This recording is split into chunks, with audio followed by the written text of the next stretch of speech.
And welcome everybody to Locked On Lads TV. I'm Peter Wilkinson. I'm joined tonight by Matty Hunter. We'll get to him in a second. We are here thanks to my private seller, bringing you all the action of the Australasian Supercars eseries, and we're at Daytona tonight, and we're about 1 minute away from race time.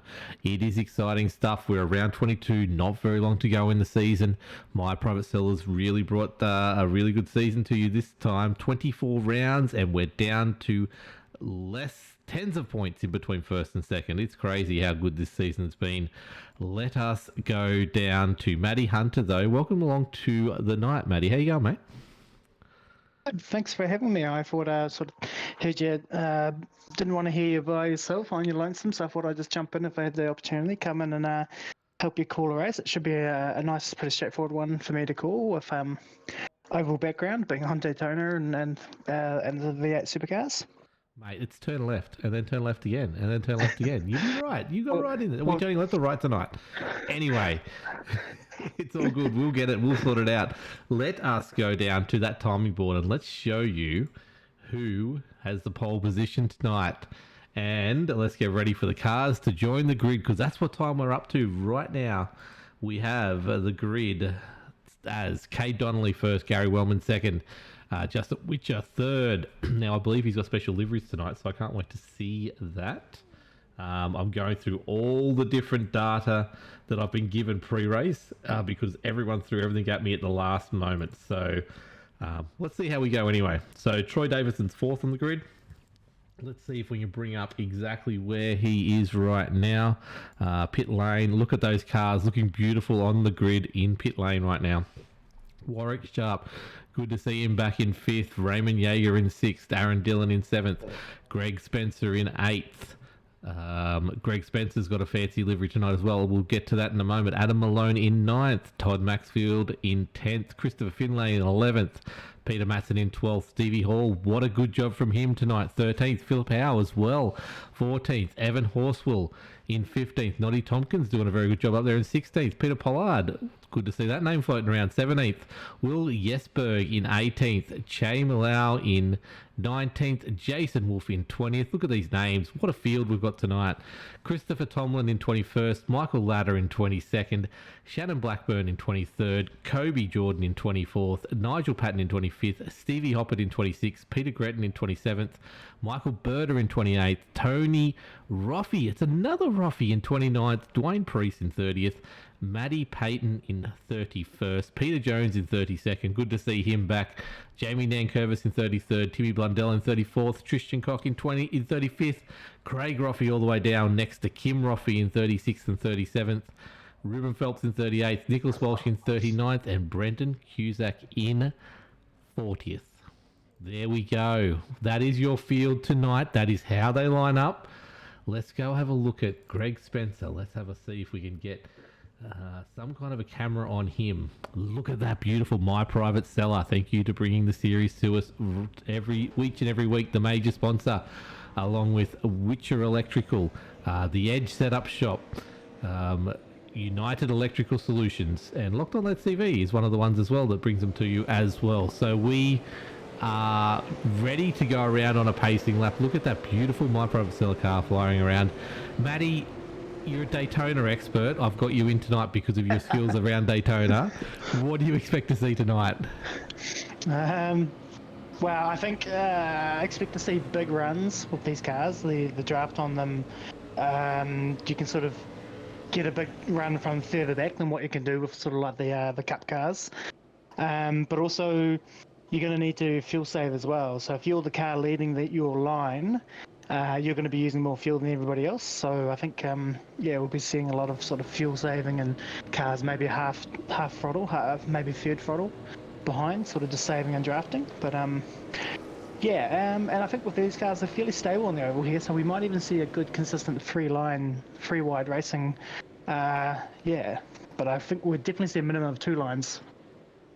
Yeah, look, definitely. I think two minimum, 3 likely, as the cars come around now on that beautiful Daytona banking, one of those most banked tracks out there in the league. It's in the world. It's great to see. They are lining up. Let's go to the front of the grid and get this pace car as it pulls away. Lights are out on it. We're going to be ready to race. Just quickly, I missed Hot Toddies as well. Hot Toddies is in the corner right now. Go check them out. Another one of the league sponsors. And here we are. We're ready to race. Cade Donnelly has the field. He's in the go zone and he leaves it to the last possible second and drops it. And away he goes. What a good start from him. And my timing board is all over the shop right now. I don't know why. Yeah, it usually does it at the start of the race, unfortunately. Yeah, Gary Wellman on the outside there with him. Simboy's doing a great job of holding 3 of those top 4 positions. Look at that kiss livery from, is that 222 Warwick Sharp, looking hot there, looking very sharp indeed. These cars do look great under light, with the lights on under the lights at Daytona. It's not something that you're used to seeing, is it, Matty Hunter? The lights on in these cars, the brake lights on in these cars. It's just something that you don't see in NASCAR, is it? No, it's definitely not. The only thing that's slightly throws you off and might give you a little bit of a like an epileptic or seizure fit is when they hit pit road. Of course, they hit the speed limiter and the lights blink on and off. So you get a whole bunch of them all on pit road at the same time. It's very off-putting. But yeah, pretty solid run here now. Pretty settled and consistent. Yeah, good to see. I think the Sim boys will sort of work together at the front and orchestrate it a little bit. Go to the back of the grid here. Something's happened here with Will Jesberg, Chris Tomlin, Kobe Jordan, both running together as a team, but they are a fair way off the pack. You got a little sort of Kmart entry of Peter Gretton all the way back here as well at the back of this grid. Otherwise, the whole field, Kim Roffey's the back of the pack there, and he is 3 seconds off the lead. Now, Matty, you'd be able to tell me exactly what it means to be 14 seconds off a pack that's racing around Daytona and how much speed you actually lose. It's just immense, isn't it? Yeah, you lose seconds a lap. Just going back and having a look here, looks like they missed the start. There was 3 of them that started from pit lane. So they might have been trying to just avoid any sort of possible action happening early on, wrecks-wise. But when you're that far back and you're just losing time, you need to, if you've got 2 or 3 cars, you just need to suck it up, line up and work together as best you can. Try and minimise the damage of losing time per lap and wait for that caution that will hopefully come out and give you a chance to catch back up. Yeah, definitely. We've got Aiden Schultz in Facebook chat. Get over on chat, say hello to us, see what's going on. But he is saying yes, he's confirming what you said, starting from pit lane. Now, it's not a huge deal. We've got Nicholas Walsh is 1 lap down, but it's not a huge deal. They will get that time back if we get some cautions. But we need cautions for them to get that time back. It's unusual not to see cautions on super speedways. With the close racing in action, you usually always pretty consistently see cautions. They are going fairly good lap times though at the back there, Kobe Jordan and Chris Tomlin. I'm just looking, although that was there, we're just at the back of Gary Wellman's car here, looking at how close you need to get. You got that would be Peter Matson right up on the back of him. If you're not that close, you really are losing time and losing momentum for your line. And it's all about lines in this and keeping that momentum going and jumping in the right line, which is another thing. It's sort of like being on the highway and picking the right lane, even though you're supposed to be in the left lane if you're slow. Some lanes just go quicker, and it's just jumping in and out of those lanes without holding anyone up and then getting on that tail of the person in front and just keep going. Good to see Noddy Tompkins though. What do you think there? Noddy Tompkins up into the second now. He's second in the top row. I'd be putting him down as one of my sleepers for tonight actually. Noddy is showing vast improvement in the last few months and super speedway's big improvement. He I think he'd definitely be one to keep an eye out for. Having a look at the times, as you say, the lap times on those cars at the back there, they're doing exactly what they need to do. They're lining up 2 to 3 wide. They're bump drafting perfectly. They're catching. I think they're down to 13 seconds now, but they are catching onto that pack eventually, slowly but surely. Yeah, definitely. And as the pack spreads out, I was mentioning from 1st to 34th was we've got a car going slow here. Matty Patton, he's in the pits. I don't know what's happened there. That is very interesting. But yeah, the gap was 3 seconds before. He's missed his pit box as well. Sorry to get that on live air, but that does happen. Let's go back here. Let's have a look at Greg Spencer and watch him going around in the middle of that front pack.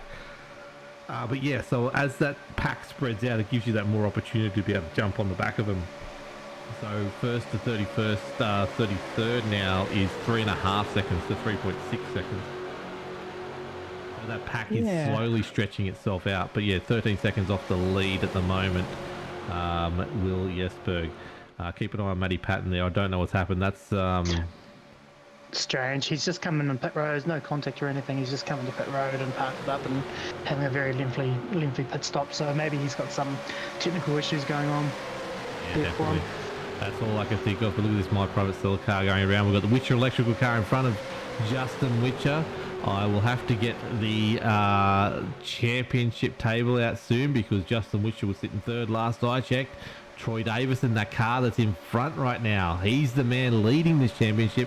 He's the one to lose for a three spots back from him. 2 cars in between them is the second driver in the championship, Raymond Yeager, last year's defending champion, or last season's defending champion. Just grew a little bit last week, the gap between first and second, but not enough to be a huge issue for either of them. But it's all about track position on a race like this and not crashing. That's what it's going to come down to by the end of the night. One of them has a big bust up. That's going to be a very big difference for the end of the season. Peter Matson, it's really good to see him leading the way. He's had his moments the last couple of weeks. He's had some good moments, almost being there and thereabouts a few times, just not having things go his way. But it's good to see him right up there. Look how good these cars are driving here, though, as we're 10% through the race, 8 of 80. And it is going by so quick, as Daytona always does. But as Aiden Schultz says in Facebook chat, he's there. He's just waiting in bed, laying around, waiting for the big one. There is always a big one, isn't there, Matty? There's never not a big one at Daytona. No, there usually is. Once the aggression levels go up, we always usually see incidents happen. But I think for the most part, everyone at the moment is quite calmly sort of just riding around, saving a little bit with, a view towards that pit stop that'll be coming up soon. I don't know what sort of fuel mileage they're getting out of these cars, though. Yeah, so it's interesting. We've usually seen on this is a bad camera. Hold on. That's a bad camera as well. Let's go back to that one. I was trying something different there, but it didn't work. Look, in the cookie cutter style ovals, they're getting around that 50 laps. Now, it's a little bit different because this is super speedway, so it's bigger. It is also the fact that they always will have their foot hard on the pedal, on the throttle, especially those guys at the front. Let's go on board. Let's have a look. Noddy Tompkins, let's give him some airtime. Let's go on board with Noddy Tompkins and just have a look at, or just have a listen. That's what you really want to do. You have to listen to this car as it scoots around the track. There's no fuel saving in this. He's 6th gear. He's foot to the floor and he's just going for it. It's just steering at the front. If we go back in a sec, we'll go back to someone like Stevie Hall in a moment, and we'll just hear the ever so, as he gets those runs that Matty was talking about at the start. You get the run, and you've got 2 options. You either lift out of that run, or you push around, try and push around. But you do that, you go 3 wide, and you don't have anyone behind you. You just lose all momentum if you're out of that draft. So let's go back to Stevie Hall. And he's right here next to Justin Witcher on the same side. But listen to him as he goes into, he gets this run up. You can hear the revs actually kicking up, but then he pulls out just there. And he just wants to hover around. He probably wants to be, half a car length closer to the car in front maybe. But he's doing a good enough job of he's actually saving fuel just there. That's the only thing you can do unless you want to try and belt around the outside of everyone. But without the support of someone behind, it's not going to really do much to you anyway. But you can hear along here, so as he gets right at the back, he's just, you can hear the revs just, it's only a couple of decibels, but it just drops just that little bit down, and that's the difference between running at the front and running at the back. So I think there's a few people in this field that are happy that we've got Noddy Tompkins and Peter Matson at the front of this field, because their fuel stops will be longer than everyone else tonight. Tyres are not an issue. So I'm expecting about halfway. We'll probably be about where the fuel mileage ends up. Maybe a little bit less than that. So we will see. But look at these 2 Pinnacle esports cars right where they want to be. There's no big movements happening. I think everyone in this pack is where they want to be.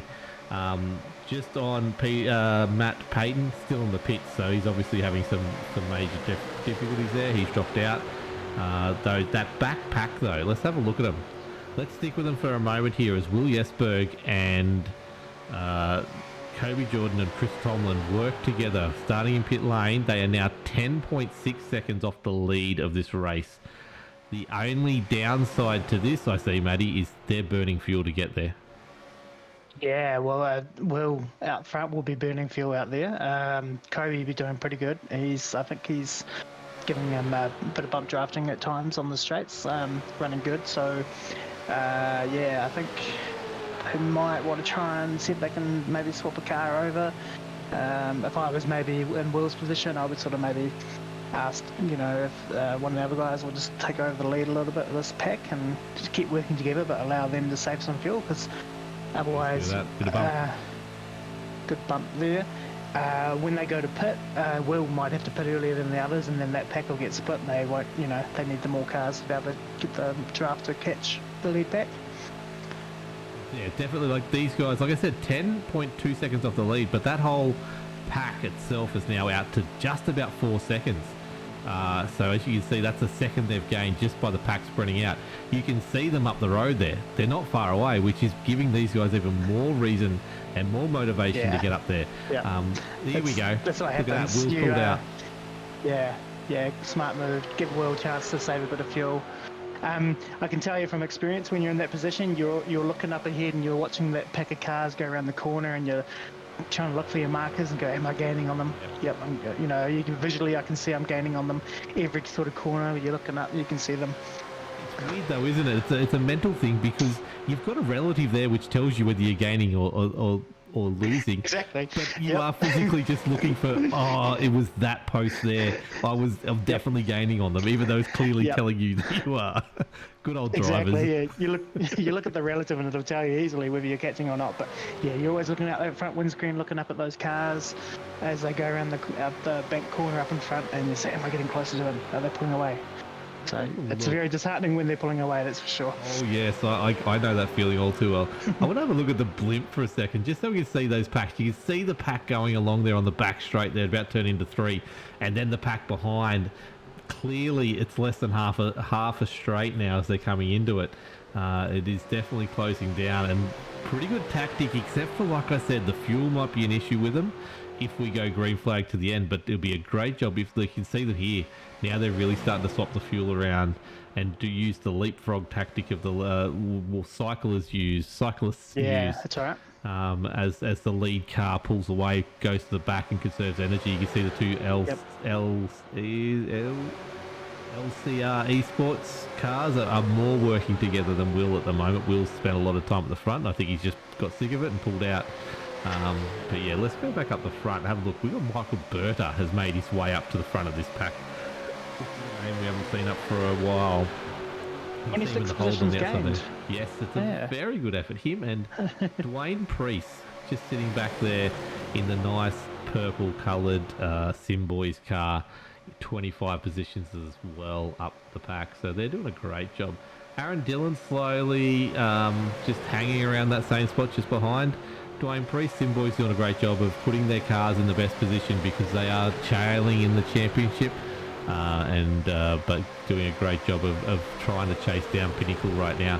I want to quickly go back and have a look. It's not often we get a special race livery. Let's have a look. Where are we? Greg Spencer. He doesn't get enough time as it is.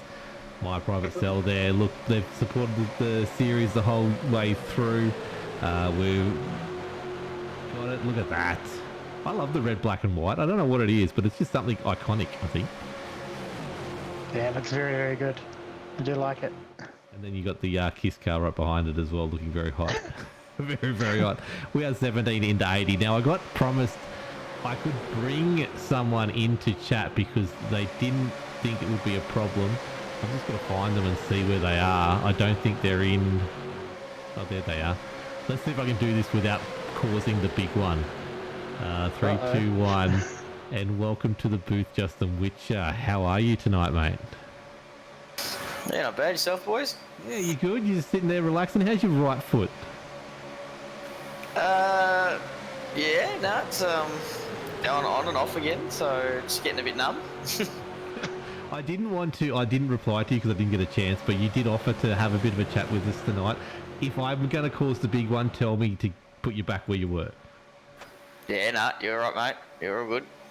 How much intensity and brainwork does it take though to sit in the pack there? You can see you right behind Raymond Yeager, right behind the beautiful looking Greg Spencer, My Private Seller car. How much effort is going into concentrating to stay that distance apart? It's a bit like a Sunday drive at the moment, to be honest. It's just we're starting to sink back a little bit now, so probably need to start thinking about moving back towards the front just to keep out of trouble. But yeah, we sort of wanted to put ourselves on the inside here just in case something happened. You got somewhere to run to. But yeah, it's just talking a bit of crap at the moment. Oh, there you go. That's what you want to do on a Sunday night. Can I ask you a quick question about fuel? How many laps have you looking at for fuel? To go, I've got just under 16. 16 laps? Okay, cool. That's that's pretty much where I said. That's what I'm on. I won't tell anyone else that information, okay? That's between just you and me. Anyway, good luck tonight, mate. Good luck in the rest of the championship. But the car's looking good and you're looking good, and we'll probably grab you later on, especially if there's a crash. Yeah, no worries. Thanks, boys. Okay, mate. See ya. There you go, 36 laps roughly. I'd say those cars at the front are going to have to think about pitting in probably the next 10 laps. Yeah, I think they won't get 36 if they've been running in a clear area. Yeah, no, definitely so. And especially those cars at the back, which quick update on them. The pack itself, the 33 is out to 4.4 seconds, but the pack, this pack here behind is down to 8.4 seconds. It is 4 seconds between them and the tail of this pack. They are doing a great job of chasing these guys down. It's amazing how much working together can change your speed in this of Daytona track or any super speedway race. It's a lot of thought goes into it, a lot of brain power goes into the fact that these guys are doing a great job to catch up to a group that shouldn't be able to be caught up to. Isn't that right, Manny? Yeah, exactly. It's great with the drafting on this track itself. So the drafting should be the oval cars, especially the next gen, are a little bit weird on the drafting at the moment. But so I hear anyway. I haven't really driven it too much this year to know. But it's good to. I think it's more fun when you can get big drafts like this and bump draft and sort of just, you know, it comes down to sort of tactics and stuff a bit more. Yeah, definitely. And I would actually be pretty happy if I was in Will's position in particular. Like I said, starting from pit lane, getting this tow up, and that Peter Gretton that's right at the tail of this as well. Nicholas Walsh he's a lap down. He's actually 2 laps down. He's sitting in the middle of this pack, not going any further forward. But yeah, so of the cars, 37 are on the lead lap, and all those 37 are within 8.2 seconds of the lead right now. And it's pretty much, this pack is going to catch the leading pack in the next 6 laps, which is just about that time when they'll have to start looking at pitting. So it would be perfect timing, except for fuel. Fuel burn is the problem here, but these guys have been doing a pretty good job of switching it around. But let's go back up the front. Shannon Blackburn's now up here in the front pack, which is really good to see. And Stevie Hall. Now, he's telling me my race labs needs to be updated, but it updates itself, so I don't know what's going on there. If we get a caution or something, I might try and update it again there. But you can see Stevie Hall. No, Stevie Hall Racing. It's the side of his car. Maybe I'm just imagining things. Great to see him up. We usually got the Stevie Hall cheer squad. I don't know where they are tonight. They're usually in chat, giving him his best. I'm trying to look at that Volvo on the outside there, masquerading as it's actually a Mustang masquerading as a Volvo, of Brendan Cusack. Obviously the old Scotty McLaughlin mobile there. I saw that before. It caught my eye and had a quick little look at it. Yeah, the Volvo Mustang, Scotty Mac. It's good to see. It's good to see all types turning out tonight. Talk to me, Matty. You're the expert on ovals. I'm only doing this as a side gig. I don't really know what I'm talking about. I just do cameras. That top row, obviously way shorter than the bottom row. I always got told by the experts to be on the in the longest line because that's the one. But I guess you can see the gap there from sort of Dwayne Priest back. There's so much bigger gaps between the cars, and I assume that's where they're probably losing their speed at the moment. That bottom line. I think so, yeah, because the gaps are sort of spread out a bit there. There's probably a couple of reasons why the cars are sort of on the low line. One, if you have an accident or if there's a wreck around, you have more ability to get away from it with using the track on the bottom. And two, you're starting to think about your pit stop and stuff, so you don't want to get stuck on the high line, having to get down to the bottom line to get into the pits because you're running out of fuel. That can end your race. So at this point of the race where you're just cruising, really, you want to stay on that bottom, give you the option to be able to duck into the pits and grab your fuel when you need it. Yeah, so I think that could be part of it as well, but I think you're right. The gaps, because there's such large gaps, that's why that line is not really moving fast. And you can see the outside line is formed up a little bit better where the cars are closer to each other.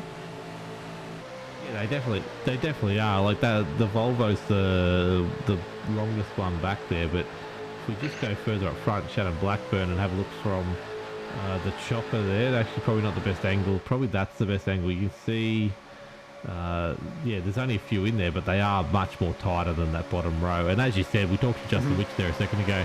He's happy to be down the bottom line because, hey, if anything happens, he's got better chance to react and save himself. Peter Pollard to the lead of this race. Getting a bit wobbly there, though, with just right in front of Shannon Blackburn. Person we haven't been able to talk about for a while before is Jason Wolf.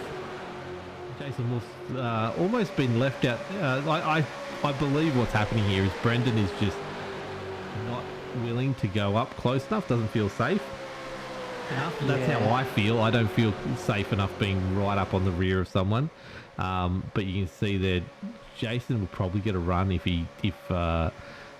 Brendan was right on his rear. Jason would probably get the run and get on the lead of the bottom row there, bottom line there. But not quite enough of a push from Jason behind there, unfortunately. No, he's too far back to get that going now. You can see that bottom line steamrolling through. Yeah, you can see the tactic has been to get onto the front of that outside line. Once you get clear, drop down onto the inside line and lead that inside line. But I think if the 827 is going to get up there and pass, then the car behind he's close up behind him and give him a bit of an aero push. I just wanted to go back down the back there. Look at them. They've got in draft now of the main pack. These guys are well and truly back in this race. 28 laps down of 80. We're looking at fuel anytime in the next sort of 6 to 8 laps, 5 to 8 laps.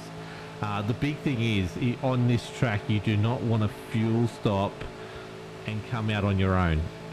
You can see how fast these guys are working together.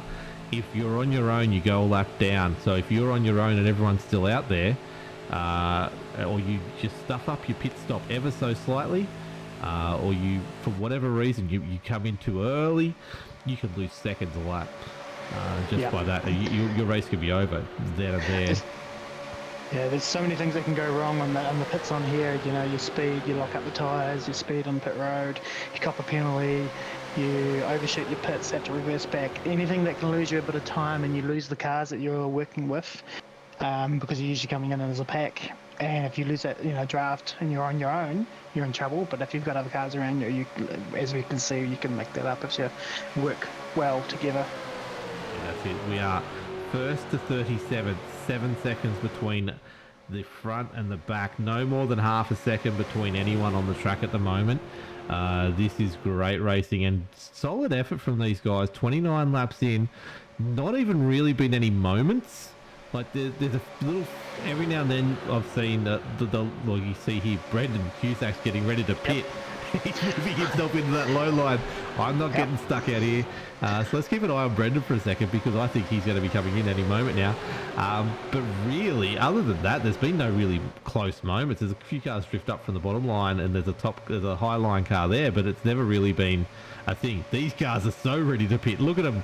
Front to back. Let's have a look at the drone shot, the blimp shot of this. It's the wrong angle, it's the wrong spot.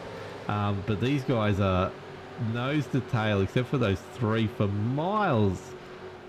Let's see if they come back around onto the main straight here. Might even have to come on, cars. Here we go. You can see the front 2 cars now. Oh, here we go. Someone is pitting. One's in. That's the very... Oh, we got the back crew are now pitting. That chasing pack is now pitting as well.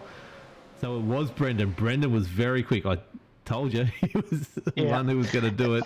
So him, Kobe Jordan, Christopher Tomlin, Will Jesberg, Peter Gretton are all in the pits for their first green flag stop. Let's go back up the front here and let's have a look at Peter Pollard. It's usually about a lap. I'm not sure. It might be longer than that with these cars. For the simple fact that V8s have a lot of fuel go into them. So, and not the fastest things. With Peter Pollard, he's coming in. You see him getting the low line right below the yellow line. You don't want to be there if you're racing. Whoa, it's in here. There it is. Just lost it on the apron. Stevie Hall's hurt. Peter Gretton, Peter Batson hurt. Oh, there's cars in the background there. That was all from the 836. Sorry, I'm just going to try and catch that. No, 836 Brendan. Jason Wolf. Jason Wolf was the one. He lost it coming into pit lane. We are under caution. Let's go back 30 seconds and have a look at that. You could just see, I was just mentioning, you don't want to get on the apron while you race. It can be very, especially if you're half on the apron and half off the apron, your car is super unbalanced. Very rarely do you have all 4 tyres on the ground. So any movements at that stage are a problem. So let's go this angle. Let's slowly have a look at this as he comes around. You can see there in front, it's all fine. Does he get a tap from the rear? He gets a net code from the rear, maybe. Oh, it could be, yeah. That's what it is. Let's go back. Let's have a look and see as well. Chopper. There's a bump there. Whether it's a netcode bump, it's definitely a bump, which is then, unfortunately, of all people, he's hit Stevie Hall in the rear tyre and Peter Matson, 2 cars that aren't normally known for being up there all race, he's just taken them out. Damage on this track is a killer. So these cars are not going to be up to pace. I think Peter Matson's is probably the worst, although we can see here there's a bit of aerodynamic advantage and a bit of weight reduction done on Jason Wolf's car, but I think he's just the wrong person, wrong place. You see the My Private Seller car of Greg Spencer getting sideways and avoiding all that traffic. Jason will get some time back here because he decided to stay out. So he's not doing his pit stop just yet. Let's go back to live. He's just come in now, so he's going to gain a little bit of time back, but his car will be hampered for speed right now, unfortunately. Yeah, that's just unfortunate there. The car coming into pit, the car behind not knowing that he was coming into pit. Not sure. I'm not listening to the in-race radio, so I wasn't sure. But if you're going to be putting in sort of like that in the pack, you sort of do want to be sort of yelling it out on chat so that people know that you will be putting in and could be slowing down. But yeah, just really unfortunate there. Yeah, so we've got Toddy Maxfield coming out the front of this pack from the caution. So he had a 32.9 second on box speed. Warwick Sharp's done a great job getting back up front. There's some interesting... So the ones that's going to hurt, let's have a look. Stevie Hall has hurt. William Jesberg and Peter Gretton. All those guys are still back. Let's have a look where they are. Are they going to come in? Oh, they've been caught up by the pace car, because that's what I was trying to say. I think they are going to get caught out by this because they'd already gone in and they were a lap down. So when the pace car comes out, they have to stay at the front of this pack. It will not be a huge deal because 1 lap to go, when the lights go out, they'll get the wave around and be able to come back on. They'll just have to, because it's a super speedway track, probably gives them more time, I guess, to get around onto the tail of the pack for the start, and they might be actually okay. So lights are out now.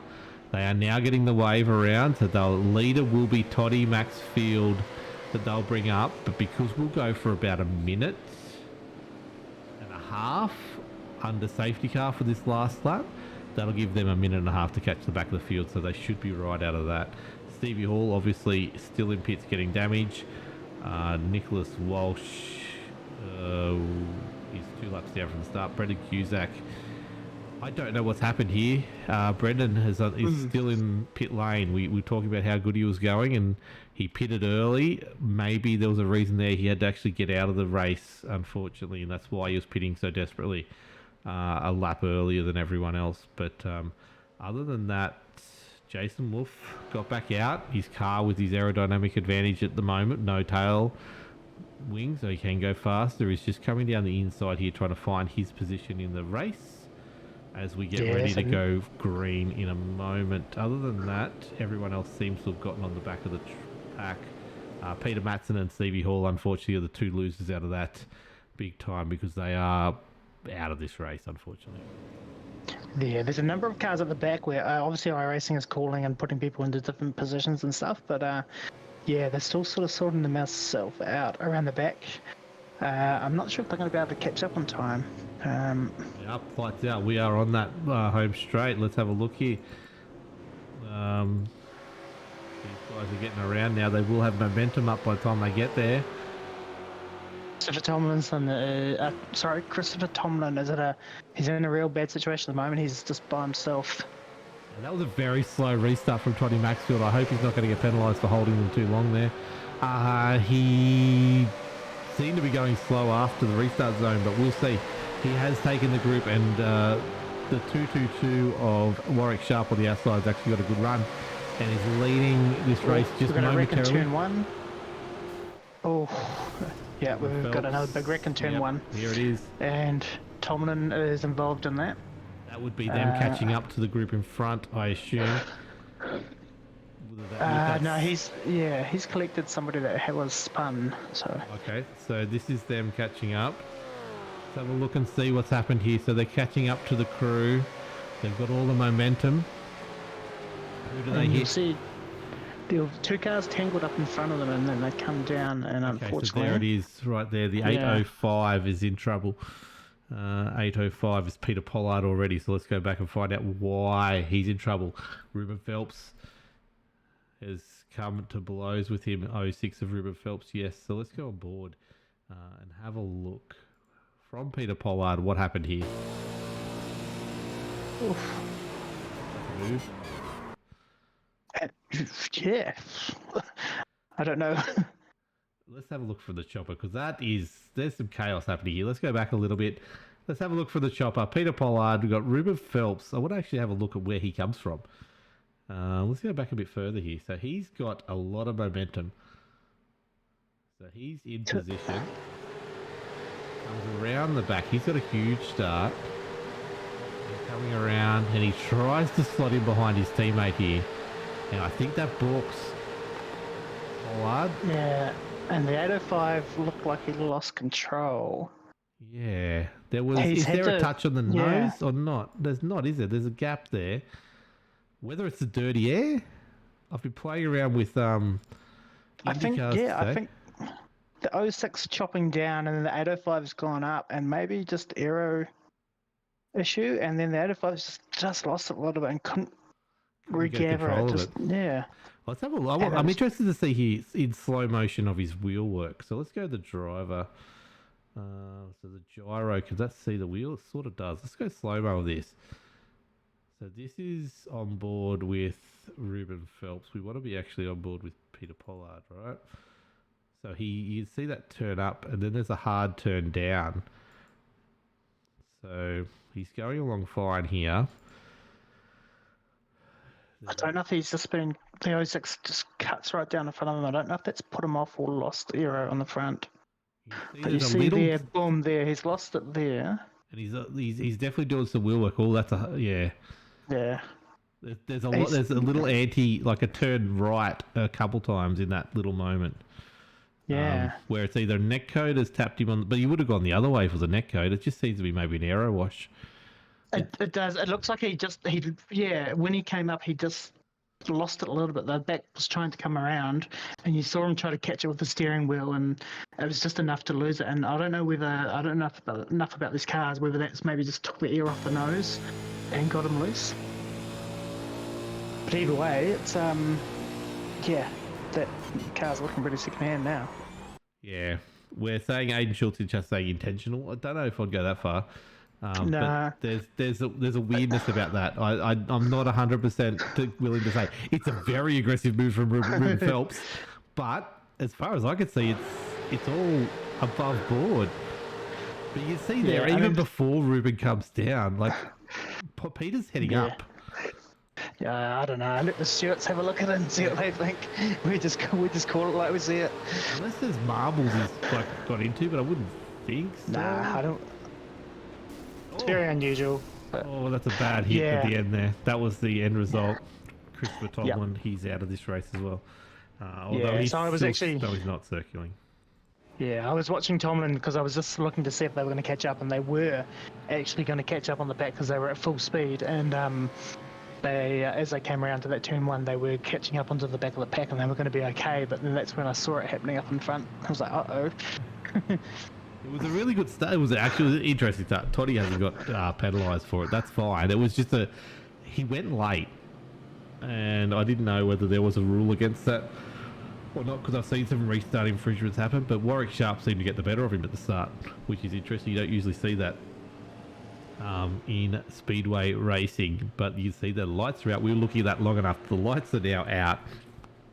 There is some interesting decisions happening here, right? 36 laps plus 38 or 36, 72. There's an 8-lap differential there, which people are still going to need to pit. The top 10 cars have not pitted in that stop. They are single stop cars only. There is a bunch of then 2 stoppers, and then there's a bunch that is led by Justin Witcher, who has pitted 3 times. So they've come in twice under either this or the last stop.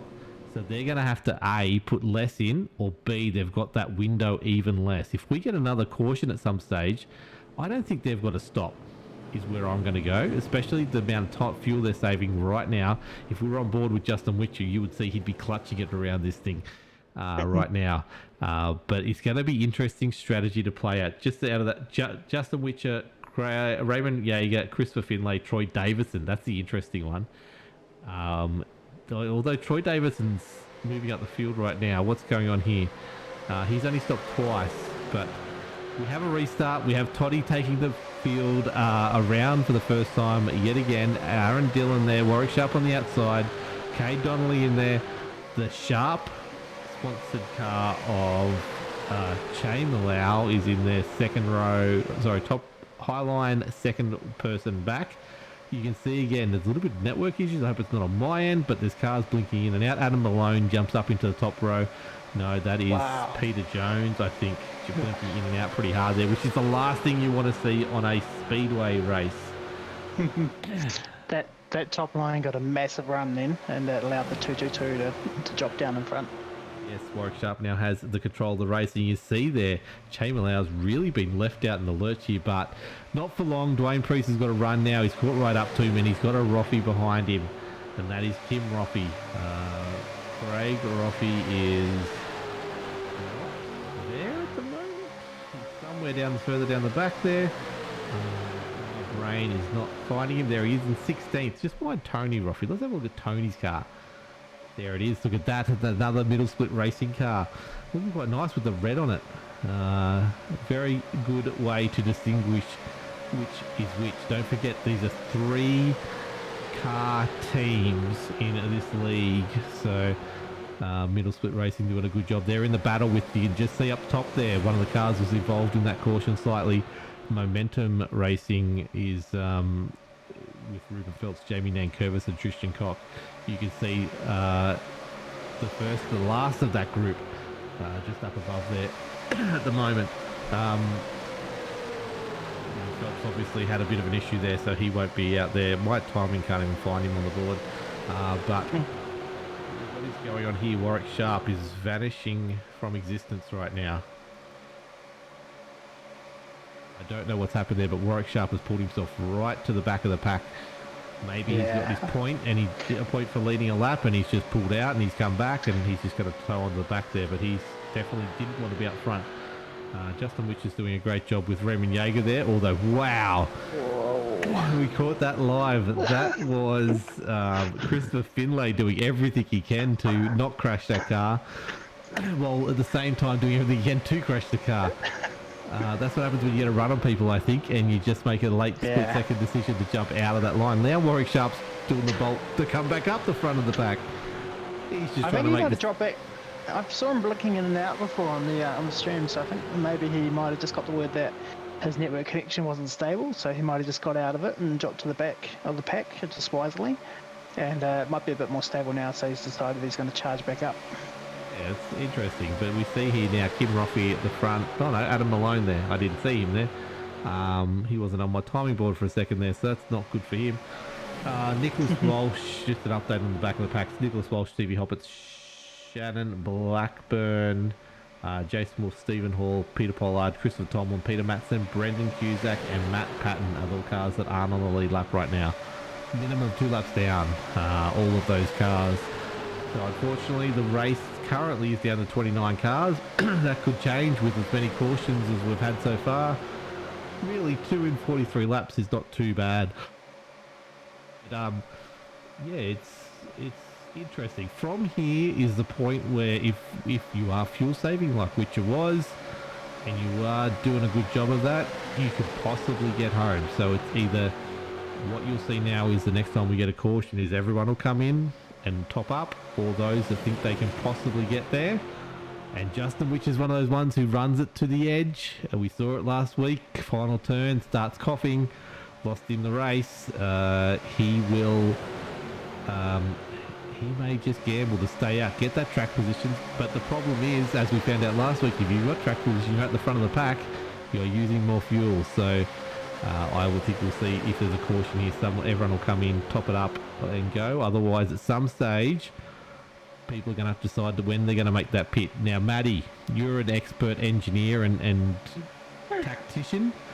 You obviously leave it right to the last moment, don't you, to pit at this stage because you're waiting for a yellow.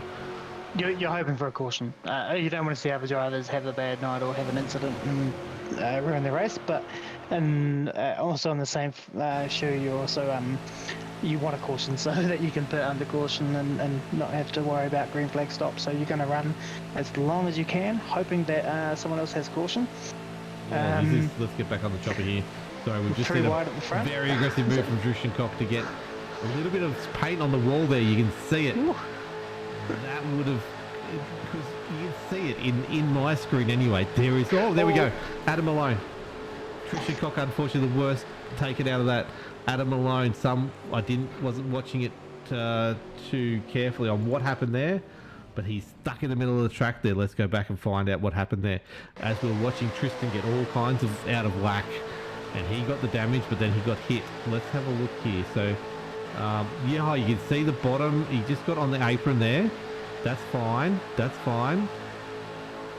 There's a tap there. There it is. It's that movement of Drushenkock, I think, spooked is it the 66 of Michael Berta, and then Michael Berta's just jumped down. Is that? I think the six. Oh, yeah, it's definitely the 66 has definitely come down. I don't know. I mean, there was definitely room to stay in the middle lane there. I don't know if he thought maybe he was going to be clear, that Adam had enough momentum that he was going to be clear and come down, or he might have got a call that from his spotter that he was clear, and then the gap closed. You can see there, like I'm just on board with him with the gyro. Like we were watching Tristan, right? We were watching Tristan get all kinds of whacks in the wall. You can see as Tristan gets this last whack on the wall, he starts to come down ever so slightly. And no, it's not really, is it? No, I think, it could be just a spotter deal, or I'm just having a look now. Doesn't look like he's lost control of the car at all, or had any sort of aero looseness or anything. That rear looks a little bit out. He might have just lost a little bit of rear there. Maybe. But I don't know why he would on this track. Yeah, I'm not sure. I think weird. He might have thought that there might have been enough momentum that Malone would have been clear by the time that he came down. I want to have a look at that. Yeah. In this car here, which Roffey is that? That would be. Let's go to TV1. and get a number on that. That is Tony Roffey. Welcome to the league, Tony Roffey. Have a look on board with this. Let's go in the gyro. Now, unfortunately, out of this, we talked about how Stevie Hall before was unlucky in the last incident. Stevie Hall is super unlucky again. This one, he was the one who got hit. But look at this. Tony Roffey sees the smoke, sees the craziness, and all of a sudden, oh, he's got cars here, he's got cars there. Ducks, weaves, gets out of it, checks his pants, and keeps going. Yeah, he's great driving that one. But let's Spotter's probably telling him, go left, go left, go right, go right. Cars everywhere, cars everywhere. Now, Stevie Hall was 7 laps down already, so it's not a huge issue. But just when it's not your night, it's not your night, right? So this is on board with Stevie Hall. Coming around outside, he's got Roffey's in front of him everywhere. Unsighted. Here we go, bang, and he's got a car in the front seat with him. And then he gets hit from the rear again. That car, he'll be out for the night. You could hear the engine go on it there as well. That is not his week, unfortunately. Kim Roffey is, though, leading this pack with the safety car. That's 3 incidents in about, 15 laps. I think cars can get home from here. This is the order you want to be in. This is track position is key from here on out. We have Kobe Jordan there sitting in second. He has stopped 4 times. He's fueled to the end. Everyone will be fueled at the end of this stage, unless you're stuck out front. We saw about 30 laps people starting to come in before. I'm just trying to hear. I have got audio. I thought there was no audio from the cars. The cameras wasn't picking up anything. Yeah, I think even though you're good, should be good to the end feel here, I still think that you'll probably want to run the first 10 to 15 laps, maybe just in the pack or behind somebody drafting, just to save a bit of fuel, to give you a bit more options. It's always nicer to be able to go hard in those last 10 laps, knowing that you don't have to do any fuel saving, got heaps of fuel. So yeah, I would look for that. I would look for some cars to sit back and sit in the draft, and then with maybe 10-15 laps to go, that they'll sort of start making runs and pushes up to the front. Can I throw a scenario at you, Mr. Hunter? Yep. Filled to the end. We think everyone's filled to the end. It's going to be line ball for some people. Won't be too bad for others. Green light checker. Mm-hmm. Is that going to throw the cat amongst the pigeons? And how often does it get when we're 2 laps to go, all of a sudden we're 4 wide on Daytona because everyone wants to be at front? We get the big one. We go on the green light checker. Who's going to get caught out here, or will people get caught out tonight? I think so. I think you'll see now, as with the fuel, you will see the aggression levels go right up, and the give and take that you've seen in the sort of the first half of this race, that will not be there now. There'll be more take than give, that's for sure, and that's possibly going to lead to more and more incidents. It definitely will. Pace car lights are out. Pace car's about to come into the pit lane. Kim Roffey has control of his race. Dwayne Priest on his outside. We are ready to go. The spectators have a great view of this start, and they are good to go. There's a starter. Green flag goes. The cars are off. Cars trying to catch up here at the moment, but otherwise that's a pretty good restart. Kim Roffey has absolutely gapped a few cars. It won't make any difference. He will not be able to keep that gap up at all. And in fact, I think Toddy Maxfield and Dwayne Priest will actually get a very strong run on him when they finally do catch up, and he may either get gobbled up or they'll be able to fuel save pretty heavily when they reach him. Warwick Sharp's back at the front of this pack on the high line, though. That is very interesting to see. Good job from him going right to the back and right to the front. There's a few little interesting stops in there. So Troy Davison, last stop. Look at him. Has he got any damage on him? Because he was a minute in the box, minute 10. So the only thing I could think of for that long a pit stop is in pit lane. Oh yeah, I'll just have a little go back and have a little look and see. Christopher Finlay are both, but they've actually got track position back when they've come in. So it's not really that. Oh, I can't even find him on my timing data. That's weird because they are over a minute in the box. There's also Adam Malone is there as well. Adam Malone's got damage though, so he might have been repairing some stuff, but that's interesting. Che Malone currently though leads this race. As I said, Kim Roffey has been overrun by Warwick Sharp and Che Malone. You've got I shoot at these Aaron Dillon coming around the outside, hoping that the 801 can catch up to him soon and give him a bit of a push along. It says the 801, but I can't find the 801 on my screen.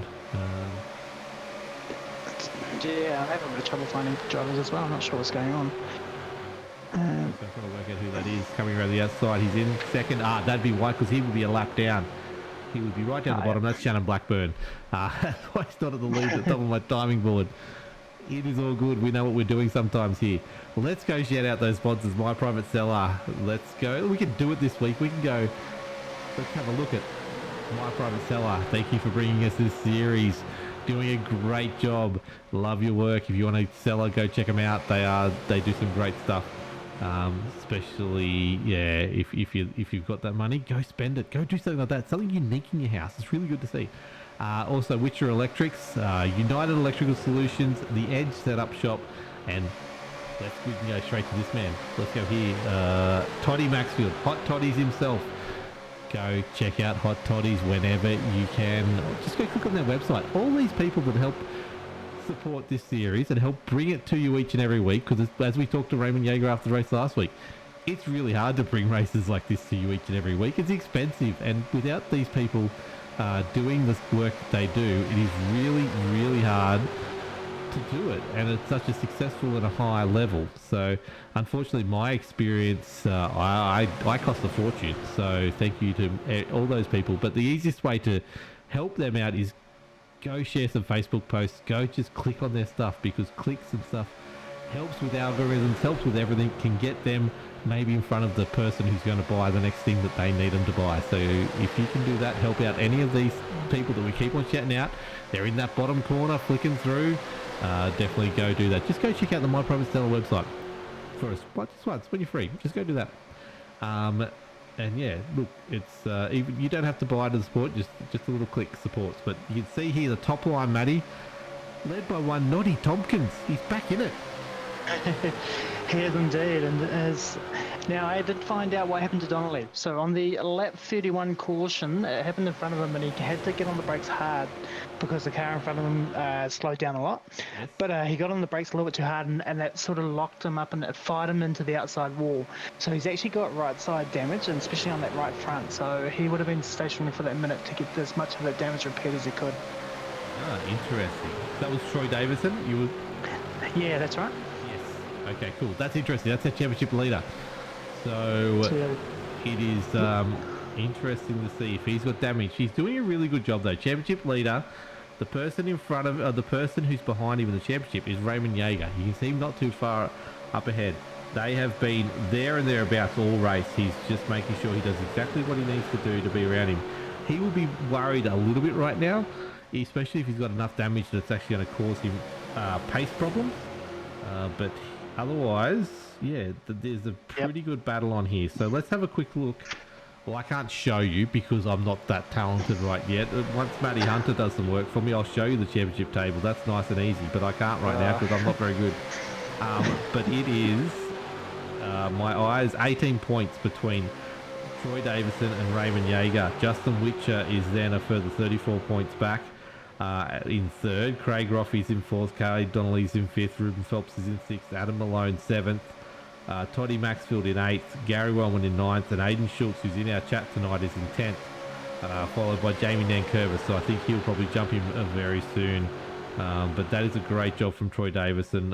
One less race than Raymond Yeager, and holding an 18-point slender lead. So couple things here. So the difference between Raymond Yeager and Troy Davison right now is position 15 to 22. You don't want it to go much bigger than that. There's 7 or 8 points just there of 18, so you can see how much it's going to make a difference. Troy not having enough pace in his car to get up the front from here, and Raymond having enough pace to get up the front from here. We'll quickly go to the teams championship. Pinnacle Esports is beating Simboys currently. They don't give me a points difference, but I can slightly work it out. It's about 50 points there. Then Middle Split Racing and Southern Stars Esports, who's not here tonight, and Momentum Racing are fighting it out for third, fourth and fifth in a pretty strong battle right now. So keep an eye out for that as we go with 2 rounds to go after this. 2 more broadcasts from me, and then that is it. So much to play out. Oh, as we see, Tony Roffey, there's a big crash. Tony Roffey's into the wall, and he has taken some cars with him. One of them is Justin Witcher. Oh no. Justin Witcher's been hit every which way. After that, Raymond Yeager, our second in the championship, is out. Well, he's not out, but he's into the wall. Troy Davison has got through. I just did commentator's curse. Did I successfully do that, Matty Hunter? Is that what I just did? I was thinking it. I was going to say that it might actually play to Troy's benefit having that damage, because he's going to be back now and he might miss any potential wrecks up the front, and that's what I was thinking. That's what I was going to say to you, but yeah. It looks like it started from... We're on board with... it was Tony Roffey. I just caught it in the background. I'm just going to quickly look here. This is from Witcher's point of view, right? So Witcher's 2 cars back from Roffey. You see 3 cars back from Roffey. You see Tony Roffey's a red car on the outside. He just goes up in the wall, collects his brother, collects Cade Donnelly, and then comes up and collects both. That's a billiard shot. You would get maximum points for that if you were playing billiards. You watch... Let's go focus on Tony Roffey's car. He has done Troy Davison the biggest favour in the world here in one foul swoop. Watch this car. He's hit the wall. I don't know what's happened there. He's just lost something. He's hit the 30. He's hit Cade Donnelly, like I said. He's bounced. Cade Donnelly's just stuck with him. And, oh no, Cade's the one that's hit him. But then Tony's bounced back and hit Raymond Yeager. That is the most unlucky moment. And then I just want to see, that's Christopher Finlay has then collected Justin Witcher on the way through as well. Ruben Phelps is caught up in this. Peter Jones is caught up in this. Who isn't caught up with this? Of significance. I hear an engine below as well, so that might be the 06. Justin Witcher's got smoke coming out of his car. I think Christopher Finlay looks like he's got smoke coming out. I think Finlay may have done an engine hitting. Yeah. You can see there Justin Witcher going off. He's got smoke coming out. That car's not going to be in the best shape. I think that's the end of him. Of all the people... he almost hits Matson on the way around. I think Yeager could be okay. Tell you what, I'm just trying to get the number of the car. The number 60, I think. Is there a number 60? Just ride with him for a little bit while he goes through that, because he's managed to just get through the middle there. He's got a bit of damage, but he's still going. He's still good. Okay, so we're on board here with Michael Ladder. He's up 12 positions now in the 9th. Look at this man. It's coming around here, and it's all happening in front of him. Bounces stamp, up. goes straight through the middle. He does get hit there. A bit of damage on the left-hand side, but he's just still going straight. Let's have a look for the chopper. Where's he get that second hit from? Oh, that's another Roffey hitting him. He just went straight through the middle of all of it. Middle split racing. I hope you're getting your money's worth tonight. Craig Roffey has been hit every which way from Sunday, but all by Tony Roffey has started this. I would love to know what's happening. It looks like he's just lost concentration and gone up high. Maybe this is what happens to me. Maybe looking at something else like a timing tower or something like that, and just there's a bend there where it should be straight, as you stupid oval people designers do. You got 2 straights and one of them's bent. Anyway, things like this happen, and then straight into Kim, straight into Cade, and then Craig trying to hold on. Just cops it. Gary Wellman. I want to have a look on Gary Wellman. We're going to get back to live racing soon. We're not live racing, are we now? Let me look and see where we're at. No, pace car's still around, but the lights are out on the pace car. Okay, just want to quickly give me what part of the track we're on. Pace car coming into turn 1. Okay, so we've got So you've got maybe half a minute or so. This is the best angle to look at it from. This is it's one of those crashes. Let's go. This is Gary Wellman. Bang, bang, bang. Slow down. On grass there at some stage. Oh, what a nice job.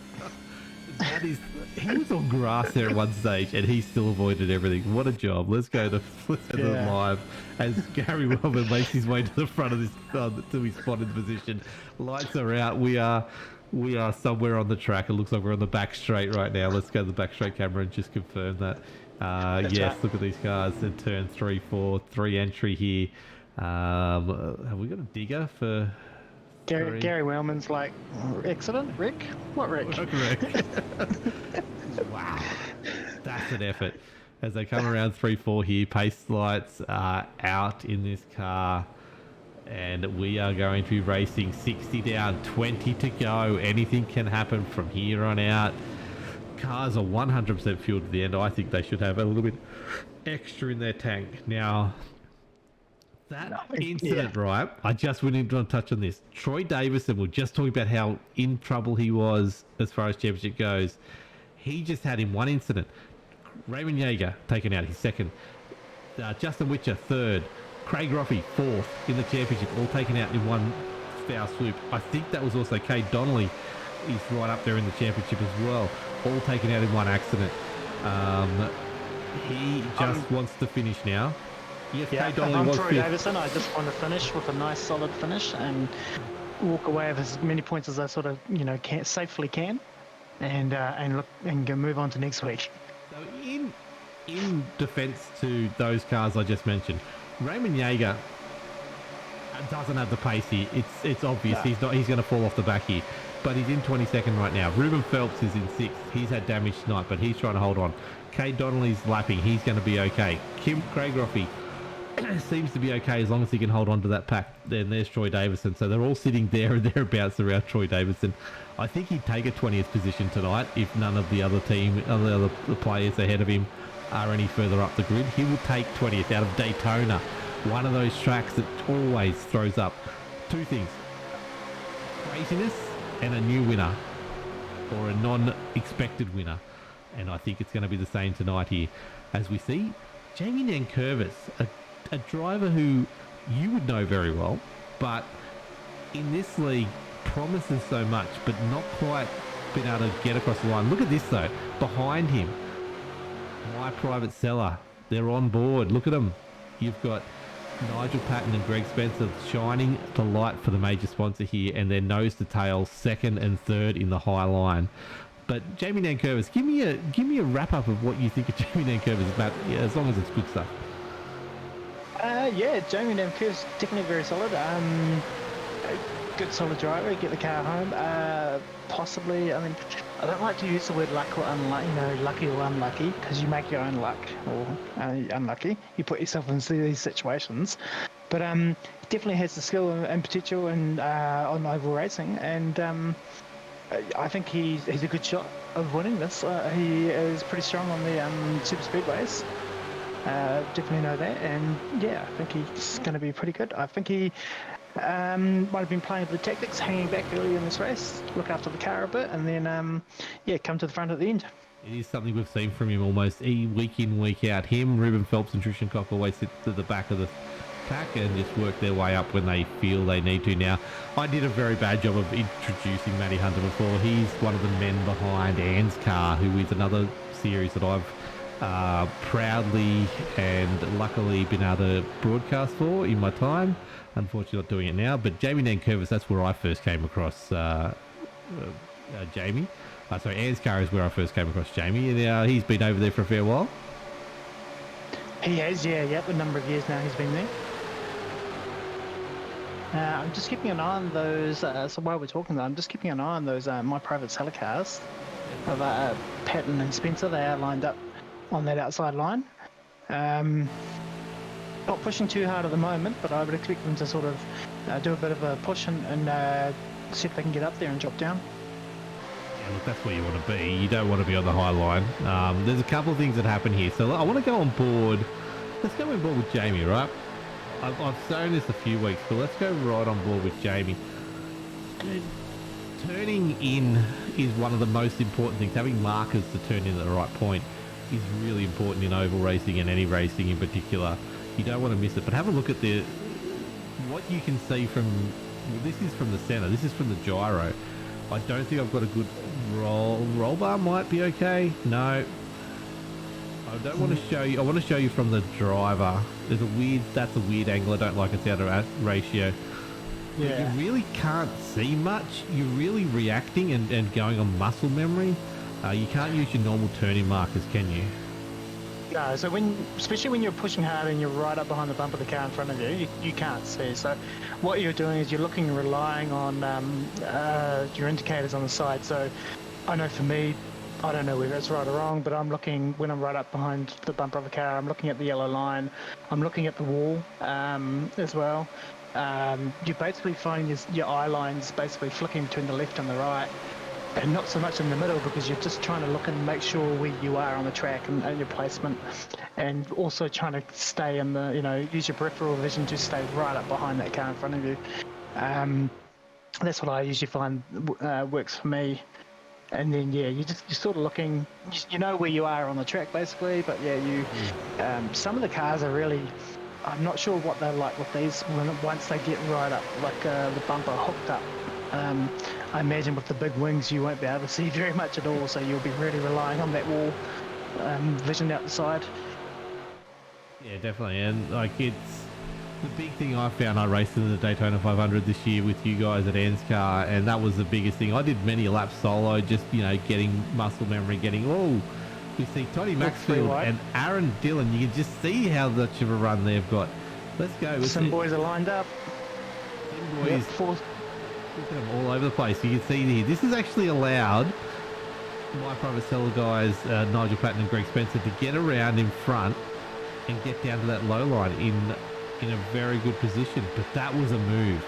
That's a very solid push from Sim Boys. They've got a chance here tonight to really make a chance of this championship. We've got Raymond Yeager's in 23rd. Justin Witcher is still in the pits, 10 minutes in the pits in 29th. They would be two of the three cars, and one of the other pinnacle cars would be probably Greg Spencer or Nigel Patton. They're trying to make a move here to get back up, and you see the Sim Boys aren't going to let that happen. This is on. We're 12 laps out. Everything to play for right now, boys and girls. But I suspect these cars are three of the cars, or at least two of the three cars, that would be in the running for the points for the team's championship. Sim Boys are really trying to make the most of Witcher and Yeager being out here. They can really close this championship lead down. You can see there, that is the 29er Greg Spencer really trying to push Nigel Patton through. He can't quite, he needs someone behind, but Sim Boys aren't going to get down there and help him out. Warwick Sharps is usually races with Middle Split Racing, I believe it is. So that's not Pinnacle, he's not going to help him out. Adam Malone behind is not going to get in there and help him out. These two have to do it on their own. That's a bump draft. 3 wide at Daytona, and there we goes. Oh. A little tap on the nose of and Toddy hits it back. He's not me, I'm not you. This is on. 11 laps to go. We are 3 wide. It's that time. We will go 4 wide at some stage. I can guarantee you it will not end well. But this is Daytona, boys and girls. This is what we expect. 3 wide. These cars are really pushing hard. Nigel Patton doing his best here to stop a Sim Boys 1, 2, 3, 4, I think. Yeah, they need to be really, really careful. They cannot let those Sim Boys get up ahead, because if I was the Sim Boys with 4 cars, I'd park a car. I'd go 3 wide and I'd park a car at the front of the 3 wide lanes, and I don't think anybody would be able to get past them. But No, I don't think they would. So that is there. Nigel Patton is now going to have to drive for his life. He has Todd Maxfield all over his rear, and you can see that Greg Spencer's got up in front of Aaron Dillon. I don't think Dillon was happy with that, and Dillon is going around the outside. They're 3 wide again. 2 private seller cars at the front of this pack. Peter Jones just says, nah, I'm out of the way. You guys battle. Yeah. There's no way, because that's the other thing. If you've got lap traffic here, they usually take that 3rd line high, and they could generally get hit by that 2nd line. But we're 3 wide. We're 9 laps to go. This is all on. There's nowhere for lap cars to go. I'm hoping no other cars come into the action here. There's a few cars that they will get eventually, but hopefully not by the end of the race. It's a chess game at 292 kilometers an hour. Yeah, and it's a very expensive one if it wasn't in a sim. So, but we see this in the real life NASCAR stuff. Like this can millions of dollars of damage here when these guys start doing racing like this. And I can imagine crew chiefs and engineers and team owners pulling their hair out watching racing like this. And it happens. It's not just a sim. If you want to ever see a great interview about it, go see a Tony Stewart interview a number of years ago where he had a little bit of a rant about super speedway racing and this a giant demolition derby. So yeah, there was a big one at this year's Daytona 500, wasn't there, from memory? I think so. I think there was only 10 cars running at the end or something. It was pretty crazy. Super speedway racing. It is, and it is. It's as fast as these cars go, as close as they go to each other. There's nothing stopping this, and it's banking. Like if you crash, and generally you crash on a bend, you've got nowhere to go but down. So if you crash in the top line, you're taken out 4 or 5 cars. And it's pack racing as well. Something happens up in front of you. You've got like a millisecond to react and nowhere to go. Most of the time. You're in a world of hurt. Yeah. Yeah, I think time slowed down for Gary Wellman there, and he was just able to pick his way through as he liked. I'd love to get him in for an interview. He's there. He's thereabouts. He's sitting there in 5th right now. Get on the podium, Gary. But look, how good would it be to see the 2 Mile Private Seller cars get on, especially with the bullying that they're going to get from, oh, look at this, Jaeger, we're talking about it, just staying high, doesn't want anything else to happen here.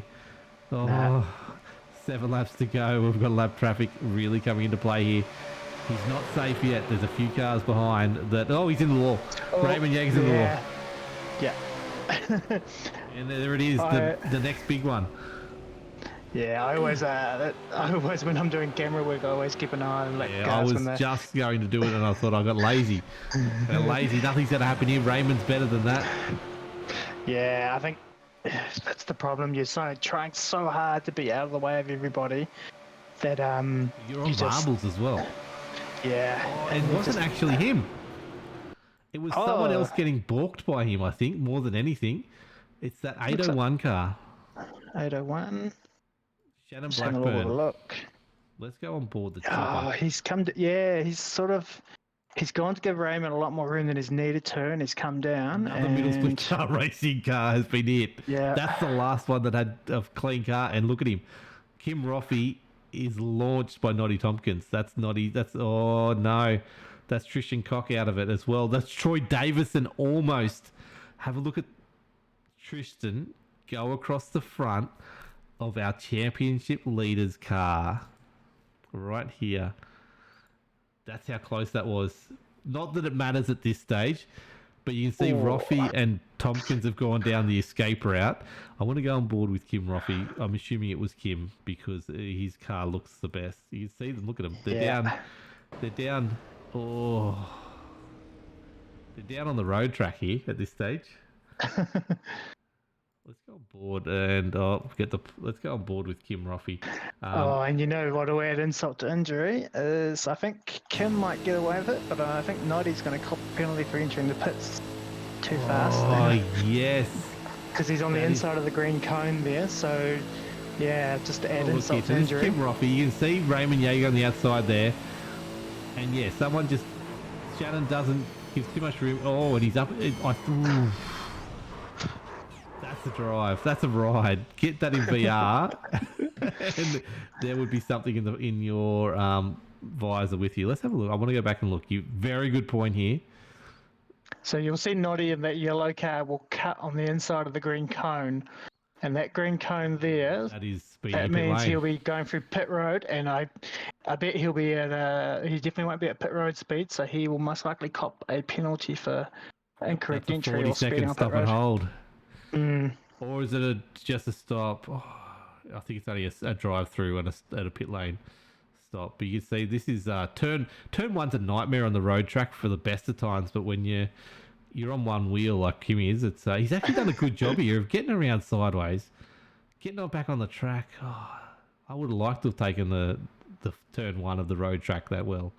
But yeah, unfortunately, middle split haven't had the best of nights, and no, momentum might make a difference. But look, we've got 5 to go. We'll have at least probably one more under safety car, which means we still have a green-white checker in the offering.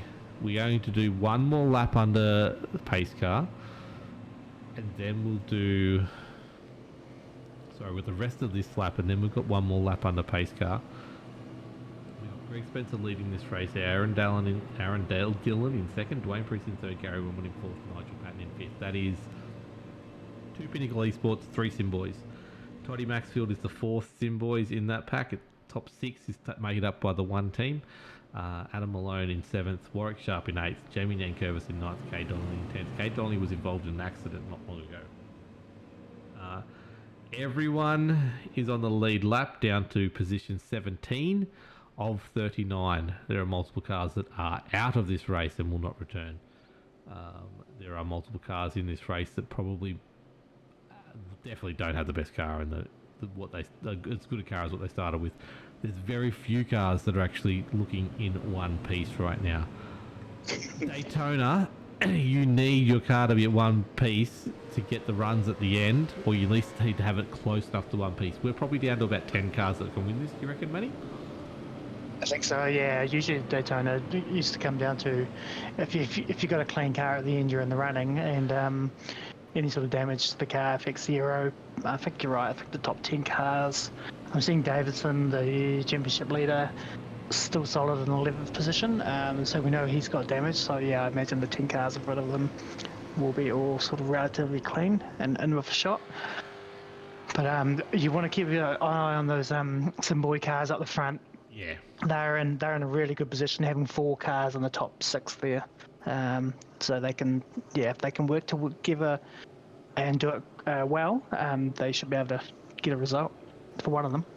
So we cross the line. We have 3 laps to go in this race. The potential for overtime in a green-white checker, if there is a crash in that third last lap or second last lap. If we go white, we race to the end.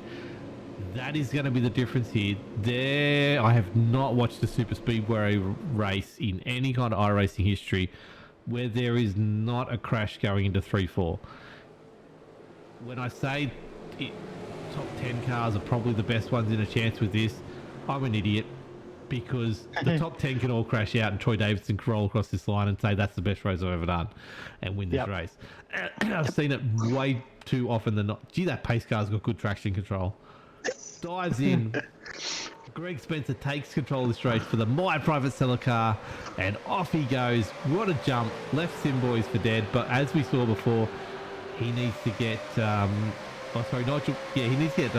Patton up to help him out here, because at this stage, and he has, Nigel's done a great job to get down the bottom line.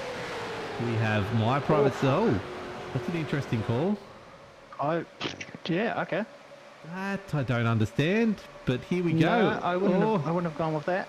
No, Aaron Dillon feeding his way through to the front of this pack, and now will park his car in front of Nigel Patton. We have Simboys now controlling this race. It will take 3 wide, and as we said before, to go 3 wide to get there, you need someone behind you. They don't have anyone. They've got Simboys for days. I don't understand that move at all.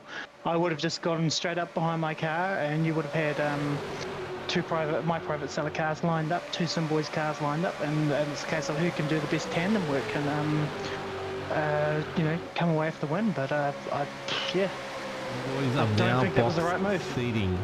I was actually going to say, literally the words out of my mouth was My Private Seller cars are box seating here right now. 1-2 on the bottom row, they were set. So here we go. Third line is happening. 8-3-1 of Peter Gretton. And contact is made. That's going to slow that tie line up completely. Gary Wellman copped it, but luckily it was a side blow and put him straight in the wall. They're now battling that pack that got together with 2 to go as we get the white flag.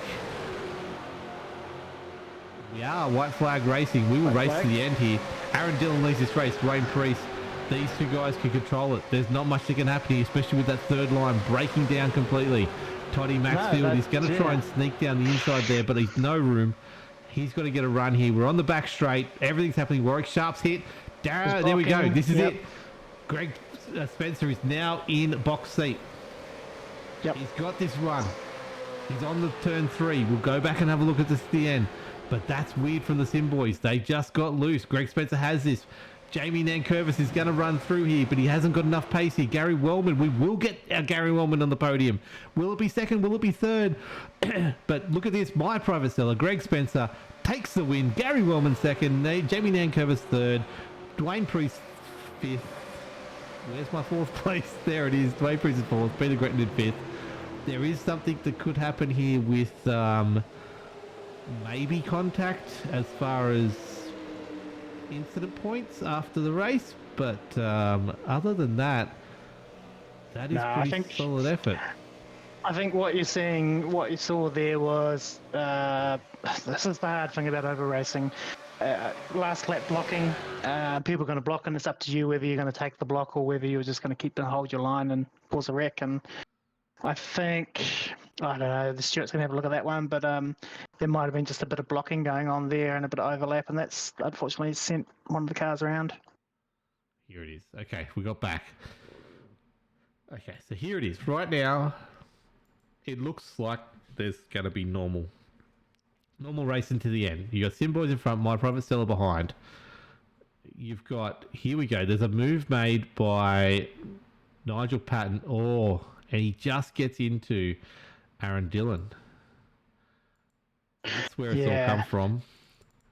And then behind, there was also a separate incident happening behind where the 222 was trying to force through the middle. Yeah, Warwick Sharp has somehow got Gary Wellman again. And Gary Wellman's been hit twice on this last lap or 2 laps ago and survived. He's got 2 cars spinning in front of him and survived. Toddy Maxfield, unfortunately, gets taken out here. Greg Spencer gets the run of his life. Everything parts.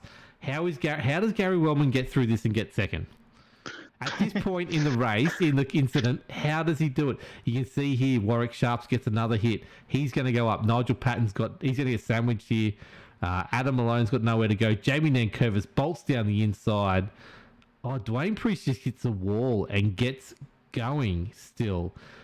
That's Peter Gretton just cops the nose, which then pumps him into the wall. And the Sharp car there, is it? It's not going to get through. It's not going to get through. No, it does not. But that's our 3. But then Dwayne Priest, something happens because Jamie Nankervis comes back onto the track and gets a run. Yeah, he does. And then gets forced down a little bit. So that'll be interesting on the rule on the yellow line there. There's another hit. Yep. You could argue that Jamie was forced down below the yellow line and then on the re-entry he's clipped him there.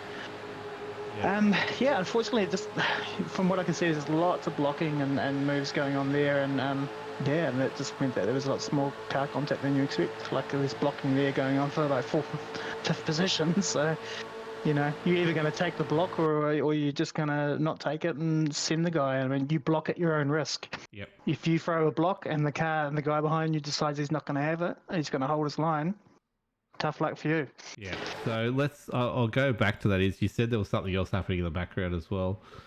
Yeah, the 222 went through the middle, and so there was 2 separate incidents that started at the same time. I was about to. I was about to call the Warwick Sharp is going through there. It is just a touch, but I think it's all reactions. Like Gary Wellman's there, Toddy comes up because I think he can see everything happening in front at this stage. So let's go on the nose here and have a look. So you can see there's already contact being made. Todd's moving up to sort of react to it, and Warwick Sharp he wouldn't have a call on his thing to say car inside or car high. Well, he would have already had one. He would have had car high, and he'd go, okay, Gary Wellman's there, no problems at all. But he doesn't have the 3-wide call at this stage. So and it changes so quickly as well. Like he might have got the call that you're clear high, and then immediately the gap closed. Yep. So actually, they all happen at the same time. I can't really say that. It's I want to. Before we go in, we're going to get some people to talk to in a moment. Hopefully, someone will come and talk to me. This man here. Let's have a look at full pace. What it looks like from Gary Wellman's point of view. Cars come together. He cops a whack in this too. So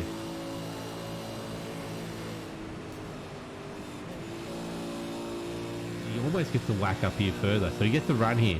He's on. So we've got a full lap to go here at this stage. On the outside, he's up high.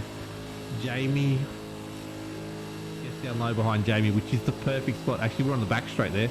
This is it. Out of 4, gets a great run, gets great draft. But Greg Spencer out in front wins the race. Barry Wellman second, Jamie Nankervis third. Jamie Nankervis is the man who comes in the chat. Just give me a moment, we'll set this up. I just want to quickly look at the next rest of the season as we go somewhere back here, somewhere roughly. But yeah, so we've got 2 rounds to go after this Charlotte Motor Speedway next week. And then the big one, the Triple Crown, ending in ending the season out at the California Classic. I just want to go to Nankervis and let's go to one other thing as I really try and make this as easy as possible, which never is. I never get it right. But let's go to Jamie Nankervis, who... Congratulations, Jamie. We were talking about we haven't had a chance to talk to you all season. You've been there and thereabouts. You're an Ann's Car wonder kid, and you've got Matty Hunt here to commentate you getting third tonight. Congratulations, mate. Thanks, guys. Good to finally be here. Yeah, talk to us about the season. So, what have you thought about it so far? Like, have you enjoyed your racing with the... Obviously, you're still here, so you have, but how's your season gone so far? Well, I can't take it too serious, can I? With the year I've had, it's just get in there and have a bit of fun with it. If I get to the end, I get to the end. I'm honestly, if I was taking it serious, I would have slipped my wrists weeks ago. How many times have you thought, hey, this is my night. I'm having a really good one tonight? I reckon nearly every week, isn't it? But, just about. I keep on looking at the back of the pack for you, and you're there, and then you've got the strategy sorted out, and then something happens. But look, it didn't tonight, although the waters did split for you at one stage there, right at the end. What was it like in that last back straight incident? Yeah, just wondering where it's going to be. There's always going to be a crash somewhere on that last lap.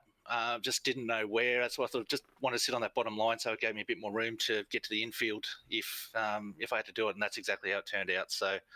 No, I could see that happening. Then I just had to sort of try to get up and block a little bit there, coming back on the track to try to stay on the podium, and it worked. Just had Gary come around the outside of me at the end, on the inside at the end there, or whatever it was. So yes, he did. He had the run on you. He had a very good little run there. Talk to me about the re-entry. How did that feel? It would look like it was just holding on as best as you can and just coming back on. Yeah, a little bit dodgy. I knew it was going to sort of slide up a little bit there, but I just last lap you got to give it a go, don't you? Yeah, you do. Everything to play for at this stage. What's it like racing with... We've had a chat to Ruben Phelps before because he's been up on the podium, but Ruben and Tristan all season. Yeah, look, we just get in there a bit of fun, right? It's good fun. We just get in there a bit of a joke all night and, just feed off each other. It's a good night. And we've got Noddy in there as well, and that's always entertaining. I've been waiting to get Noddy in here for ages. He just can't quite get there. We were talking tonight. He was having such a good run. And then I assume he got a pit lane penalty for that last infringement? Yeah, he did. Yeah, for sure. Well, I think you do need to get him up. Get him up as a special guest comments or something at some stage because he's worth the worth the ticket. He definitely is. You guys... big names over in Ann's Car and doing a great job over, or doing a great job over there. I haven't seen it for a long time, but what's it like over here compared to over at Ann's Car? Different racing. This is just try to be patient, stay in there for that last run, and then try to sort out where you're going. Once you know you can get to the end of that last tank, then start to move up and work out where you are. I think if you're up the front, you burn up too much stuff, and the race doesn't start till that last pit stop. That's it. So who's making the big calls in your Discord about strategy and stuff like that? Oh, I think I make a fair bit, myself and Rubes. But it's more just trying to keep an old head there and just wait for the end. That's it. And you've been doing a great job of it all season. This time it's finally gone your way. Congratulations on that. But who do you want to shout out for Momentum Sim Racing? Yeah, first I've got to thank the guys I'm in there with, Essential Fire Protection and Momentum Esports. So, are you thinking about the team's championship, trying to get as many spots in the team's championship towards the end of the season, or you're not thinking about that right now? Nah, not at all. We just come out and have a bit of fun. Wherever the points finish up, that's it. We, not even looking at the points championship. Don't even know where we sit in it. Oh, you're doing a good job either way. Don't worry. You're in and thereabouts battling for the podium. I'll tell you that right now. Anyway, you have a great night and congratulations. And I hope I'll talk to you before the season's out. Yeah, I hope so, guys. Thanks a lot, and thanks for the broadcast. No problems, mate. See ya. That brings us to the luckiest man I know out of tonight's race, Gary Wellman. Congratulations on second place, mate. Take us through how many times you had to check your pants after an accident. Yeah, a few, I think. Yeah, I got pretty lucky, didn't I? A few times there. I didn't know if it was just me, but yeah, I was just picking my way through all this mess and come out the other side pretty much unscathed. Just that last one got caught up a bit, but just dropped the back of cog and sent it to the end and held on to whatever it was, second or third. You got second. Congratulations on second. We went over the big crash with about 9 to go. I think it was from about 45 different angles, which is the number of your car, luckily. And yeah, we spotted you out and we watched you live go through it. At that stage, you end up on grass at one stage. What are you doing is it just reaction from you, or what's the plan at that stage? Yeah, I was just trying to miss cars, and yeah, I ended up with a 1X. I was sure I'd hit something actually, and I went to the pits just to make sure I didn't have damage, because I'm like, how did I get through all that without damage? And yeah, it was just the 1X and no damage, and somehow I snuck through it all. It was the 1X. I called it. You went on the grass just slightly, and that's when you were trying to avoid someone. I'm like, how did he not spin it in this race? But look, you did it at the end there as well. Tell me about your season so far. Your name is always thrown about as a Sim Boys car. It's a beautiful green entry. You're always there and thereabouts again. Hasn't quite followed through with it, unfortunately, because of many different problems that's happened.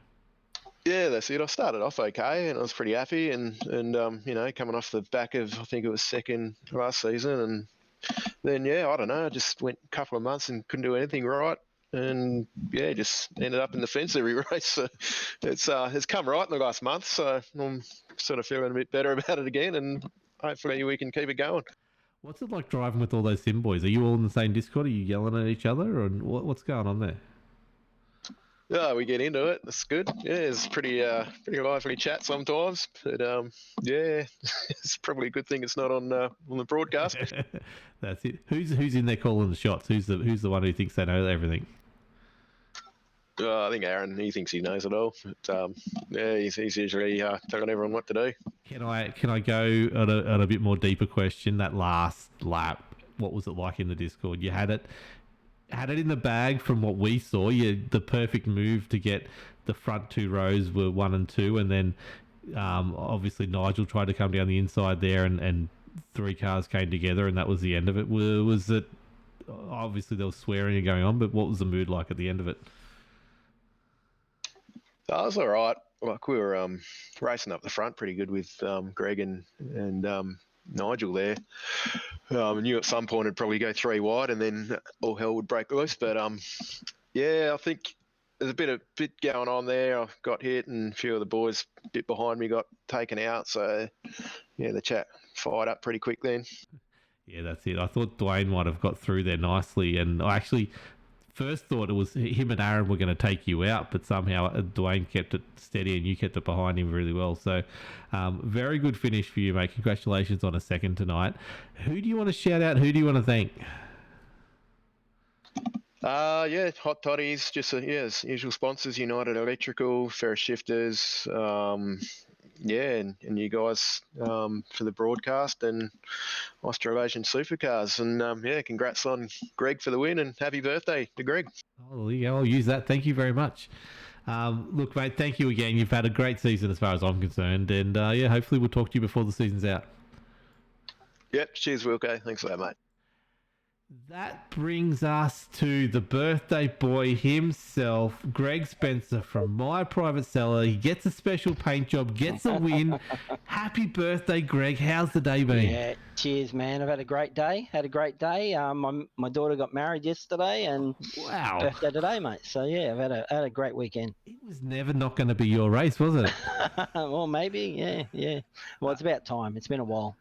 Take us through 3 laps to go. You get the restart, you get the top 2 spots on the bottom line, and then it disappears from you. What was happening in that moment where all of a sudden you find yourself 2 back in both high and low line?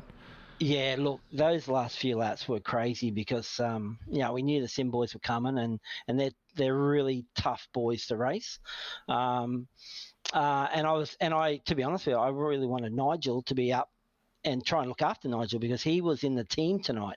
Oh, was he? So I'm actually not in the team tonight. So, I was trying everything. We were talking, man. We were talking big time what to do, and you're trying to cover those boys coming, but it's really hard.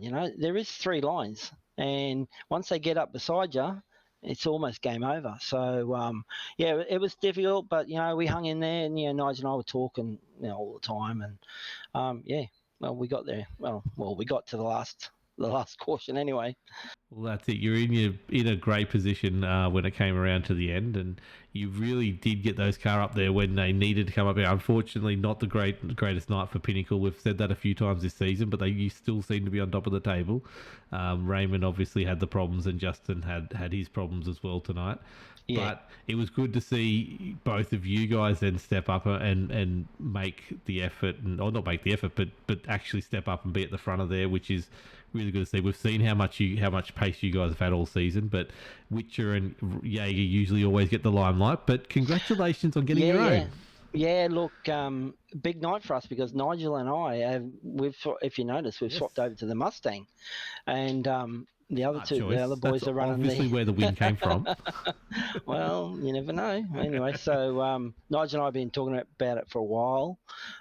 We have a bit of trouble with the ZB, the vision, like the rear vision mirror is terrible, so we struggle with it. So anyway, it was good. I'm happy for My Private Seller. I wanted to get them up the front, and Nigel and I were pretty much up there, so it's cool.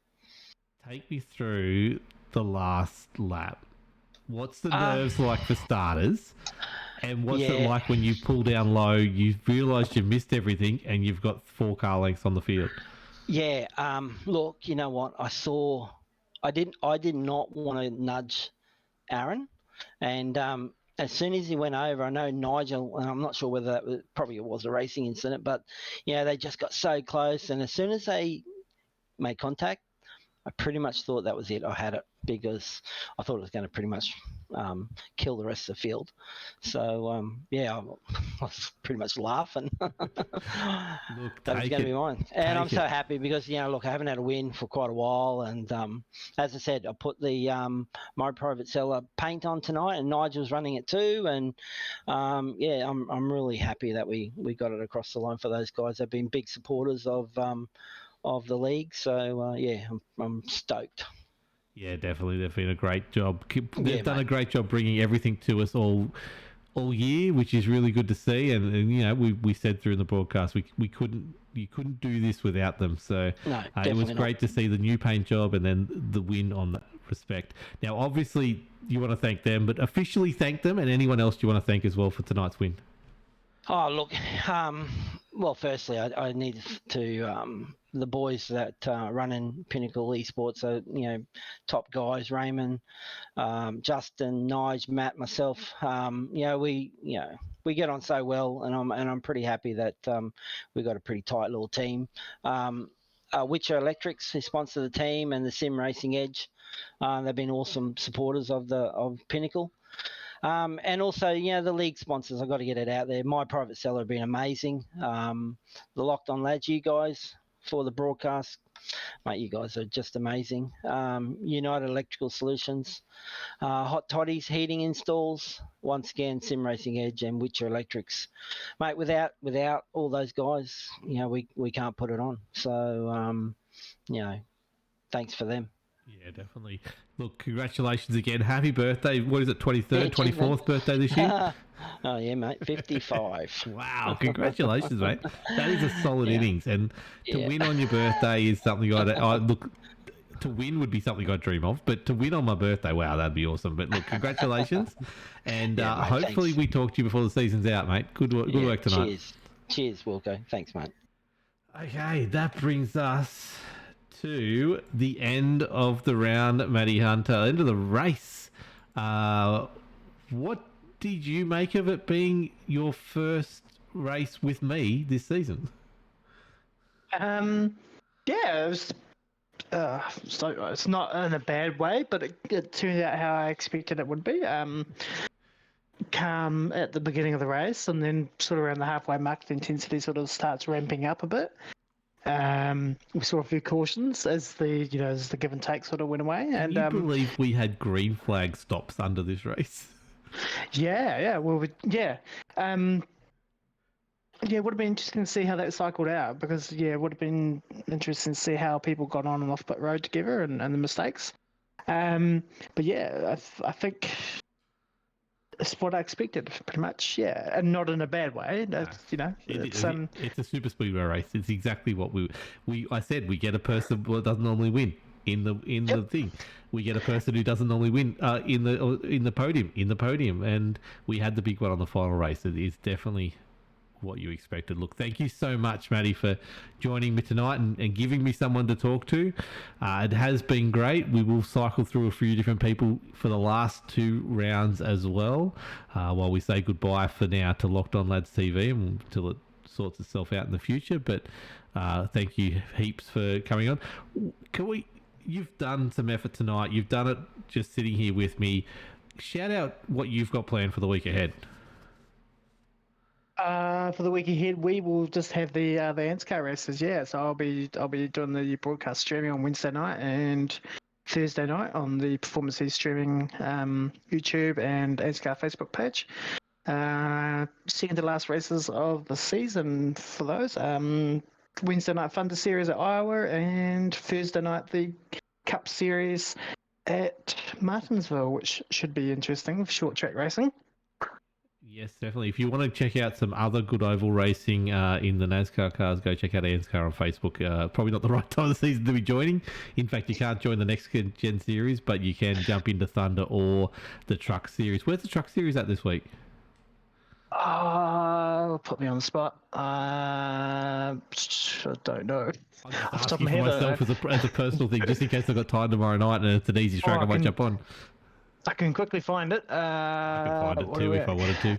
I can probably find it quicker than you, but that's okay. Oh, trucks are actually at Brands Hatch Indy.